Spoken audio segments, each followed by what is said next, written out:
Good morning, नमस्कार. कशा आहात सर्वजण? मस्त आहेत ना? हसताय ना? हसलंच पाहिजे. आज सुंदर असं वॉकिंगला आलेलं आहे निसर्गरम्य वातावरणात. खूपच छान दिवस चाललेला आहे आजचा. सुरुवात छान झालेली आहे. फ्रेश आहे, फ्रेश हवा आहे. सूर्याबरोबर मस्त त्यांची किरणे माझ्या अंगावर पडत आहेत. त्याचा मी आनंद लुटत आहे. तर इकडे बघा, माझ्यामागं तुम्हाला जंगलच दिसेल असं. तर मस्त असं हे जंगल आहे जिथे ताजीतवानी हवा घेत आहे. आपलं मित्रांनो, जीवन फार दगदगीचं झालेलं आहे. का पळतोय, कशासाठी पळतोय माहीत नाही, पण पळतोय. रॅट रेस, नवीन टर्मिनॉलॉजी असं म्हणतात. कुठेतरी शांत राहिलं पाहिजे, शांत बसलं पाहिजे, पाहिलं पाहिजे, स्वतःला ॲनालिसिस केलं पाहिजे. एक एक्झाम्पल देतो.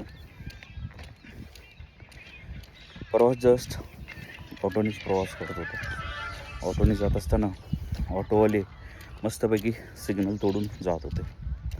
आपल्याला शाळेत शिकवलं जातं, रॅदर आपण सुशिक्षितच आहोत असं मी समजतो. लाल म्हणजे थांबणे, पिवळं म्हणजे रेडी राहावा, ग्रीन म्हणजे जाणे. पण काय माहीत लोकांना काय वाटतं, लाल म्हणजे जाणे. तर परवा रिक्षावाले मामा असंच चालले होते सिग्नल तोडत. त्यांना म्हटलं, मामा तुम्ही तुमचा तर जीव धोक्यात घालतायच, पण आमचाही का घालताय? पॅसेंजरचा का जीव धोक्यात घालताय?